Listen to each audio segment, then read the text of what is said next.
creative friends, it's Gwen with you back for another scrapbooking process video, and today's share is for Cocoa Vanilla Studio, and I'm using their brand new Christmas collection called Merry and Bright.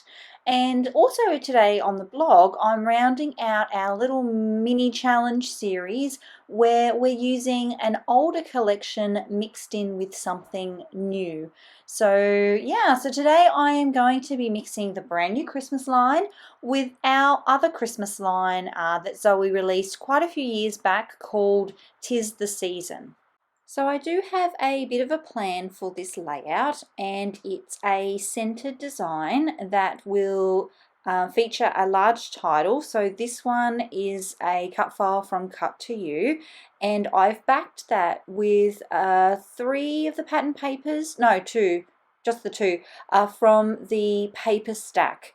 So I love the paper stack for using in letters like this because the prints in the design are a much smaller scale and they just translate so well to backing files and using in a smaller area. And I've popped my photo there on top of the title, and I've backed that one with the Joy to the World pattern paper, which is also the same paper that I've used for the background there. So that's like that pretty peachy color, and then the outside edge, the green check, that one is called Star Bright. Okay, so I'm now doing a very quick sweep of the embellishments in the ephemera pack, just to exclude a couple of things, mostly because they were too large. So they all go because they're all in the lovely color tones, but there was a couple of pieces that were just too big with what I had already locked into position.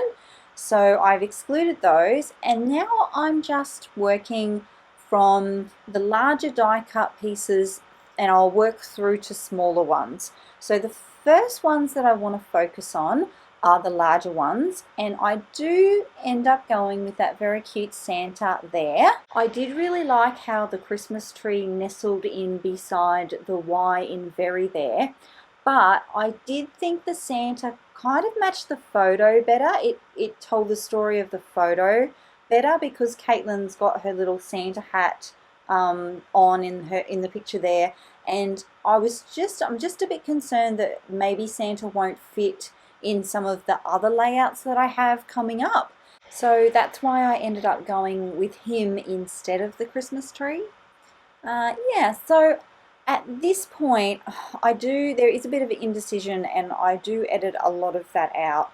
The indecision is based on where am I going to put my embellishment clusters for the page. So I do talk about this a little bit, in that I like to draw the eye around the page. So rather than having three separate embellishment clusters, I call them like flowing clusters. So the idea is that your eye will be drawn from one to the other, will flow from one to the other. And at this point I just really wasn't sure where and how that was gonna all come together. So yeah, I did edit that out a little bit. Now I've also just pulled out all of my leftover goodies from the older collection, so 'Tis the Season, and I'm just going to have some fun mixing and matching things and just seeing how things come together, what colors are going to work with the colors in the new collection and which ones won't, and also which die cut pieces are either too big or just don't fit the feel of my page. So yeah, I guess really excluding the things from that collection that won't work and just having a play with the things that I think will work. Oh yes, and it's about now that I have a bit of an aha moment and decide that my clusters are going to be top left-hand corner of the photo, so above the photo and slightly to the left there, the Santa on the right, and then flow back down towards the center of the layout with that Christmas sticker in the bottom center. So now that that's sorted in my mind, I'm finding it so much easier to place things and to find cute little homes for things, including that little piece of holly that I put on Santa's hat. I actually really love that. And then I was like, oh, that's some small things, but Yeah, I was like, yes, that's so cute. It was this point too that I realized the green in that number 25 is actually the same green or very similar to the one in the holly in Santa's hat. So that ends up going there. Oh yes, and there was a bow. I found a bow from yeah, the 'Tis the Season collection, my very last one. So it absolutely makes it on the page. Yeah, that I'm really happy about. And things are starting to get very serious because I'm about to glue some things down. Yeah, I'm really happy with how this is coming along and everything's looking really good in terms of the flow of the page and how things are sitting. Now that scallop, little scallop piece at the bottom there, that one is from the older collection, 'Tis the Season. As is the Merry sticker there in the center and the Christmas one that's going to go on top of the scallops. Some of those leaves, those holly leaves there, some of those are from the older collection, and I think the ones on the left there are from the older collection. I was trying to keep them somewhat separate so I didn't get confused. And the holly on Santa's hat's from the new collection. So yeah, just positioning things, and I am being quite careful about making sure that all of these centered elements stay centered. So whenever you have a design like this one that relies very heavily on it being in the center of the layout, I do make a bit of an effort to triple check everything, make sure everything's nice and straight, and yeah, make sure that that 6-inch mark is actually where the center of things are.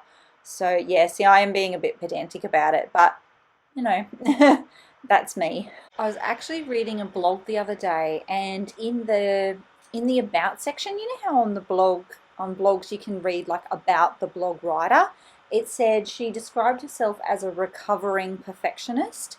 And I read that and just went, oh, I would love to be a recovering perfectionist because I am still really stuck in that perfectionist zone.